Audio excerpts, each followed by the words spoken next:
షాద్ Nagar bus stand వద్ద ఉన్న అంబేద్కర్ చౌరస్తాలో ట్రాఫిక్ ఎస్ఐ రఘుకుమార్ ఆధ్వర్యంలోని చిన్న పెద్ద వాహనదారులు అందరికీ ట్రాఫిక్ ముఖ్య సూచనలు తెలియజేశారు.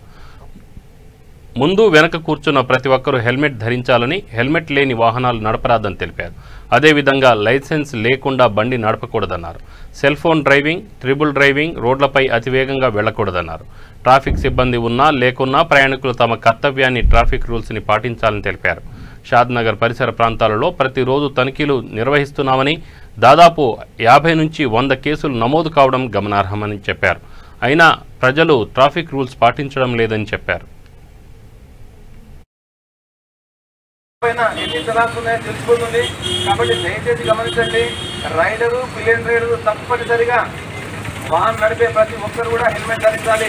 ఒకవేళ మైనర్ 18 ఇయర్స్ కంటే తక్కువ వయసు గల వారు ఎవరైనా వాహనం నడిపినట్టయితే వాహనాన్ని ఇచ్చినందుకు తల్లిదండ్రుల పైన, వాహనం నడిపేందుకు ఆ పిల్లల పైన కూడా కేసు నమోదు చేస్తాం.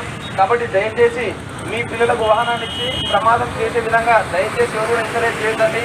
మా ముఖ్య ఉద్దేశం మీకు చలాన్ రాయడం కానీ మిమ్మల్ని ఇబ్బంది పెట్టాలనే ఉద్దేశం మాకు లేదు. మీ లోపల మార్పు, అదేవిధంగా సాధారణ పట్టణాన్ని ప్రమాదరహితంగా తీర్చిదిద్దాలనే ఉద్దేశంతో ఈ నిర్ణయం తీసుకోవడం జరుగుతుంది. కాబట్టి దయచేసి మీ వంతు సాయంగా ప్రతి ఒక్కరు కూడా ట్రాఫిక్ రూల్స్ పాటించినట్టయితే ప్రమాదరహిత షాద్నగర్గా తీర్చిదిద్దేందుకు ఎంతో సమయం పట్టదు. చాలా మార్పు వచ్చింది ఇప్పటికే షాద్నగర్ పట్టణంలో, ఇంకా మార్పు రావాల్సింది. కాబట్టి దయచేసి ఇప్పటిదాకా కొత్త సంవత్సరం 2021లో ఇప్పటిదాకా 30 మంది చనిపోవడం జరిగింది షాద్నగర్ పట్టణంలో. అందులో 25 మంది కూడా తాగి డ్రంక్ అండ్ డ్రైవ్ చేసి, అంటే ఏదైనా ప్రమాదం జరిగినప్పుడు అక్యూడ్ కావచ్చు, విక్టిమ్ కావచ్చు, ఇద్దరిలో ఎవరొకరు తాగి మద్యం సేవించి ఉండడం ప్రమాదంగా ముఖ్య కారణం.